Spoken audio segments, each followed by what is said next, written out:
সব অন্য অন্য জায়গায় পালিয়ে যাবে বলে ভাবছে। পালিয়ে যাওয়ার আগে তৃণমূলের যারা চুরি করেছে, দুর্নীতি করেছে, আপনাদের প্রতি অত্যাচার অবিচার করেছে, তাদের ধরে রাখবেন, গাছে বেঁধে রাখবেন।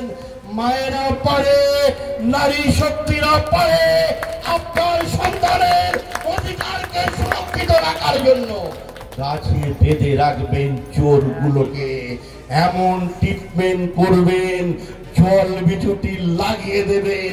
আর যারা রোহিঙ্গাদের সমর্থন করবে, এসআইআর হবার পরে আমাকে খবর দেবেন। আসবো বুলডোজারে করে ওই খোঁজা ডাঙ্গার বর্ডারে নিয়ে গিয়ে ছেড়ে আসবো ওপারে।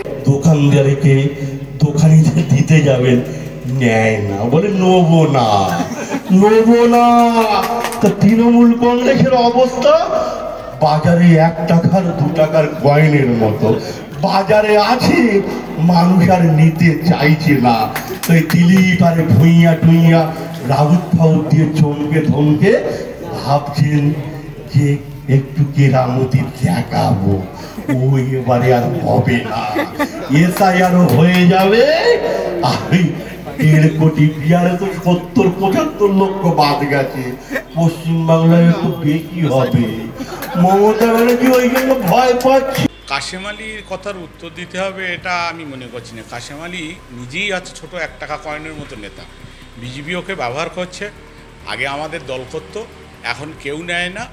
কাশেম আলীর কথার উত্তর দেওয়ার প্রয়োজন, কিন্তু বাংলায় আপনারা আগে জানেন বাংলায় বিজেপি বলে কি আছে। বিজেপি এখানে বাঙালিদের অন্য অন্য স্টেট থেকে তাড়িয়ে দিচ্ছে, কাজের থেকে তাড়িয়ে দিচ্ছে। সেটা নিয়ে কাশেম আলী কী বলছে সেটাই আগে দেখুন তো, যে বাঙালি যারা স্বাধীনতায় যাদের সবচেয়ে বেশি অবদান ছিল বাঙালিদের, তাদের ভারতবর্ষের যে কোনো জায়গায় কাজ করার অধিকার আছে, সেখান থেকে বিজেপি শাসিত রাজ্য থেকে তাড়িয়ে দিচ্ছে। সেটা নিয়ে কাশেম আলী কী বলছে সেটা আগে তাকে জিজ্ঞাসা করি।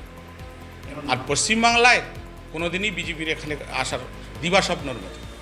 পশ্চিমবাংলা তথা সন্দেশখালী বিজেপির কিছুই নেই। সামনে ইলেকশন আছে, দেখবেন 1 টাকা অচল পয়সার মতোই বিজেপি এখানে সন্দেশখালীতে অচল হয়ে যাবে।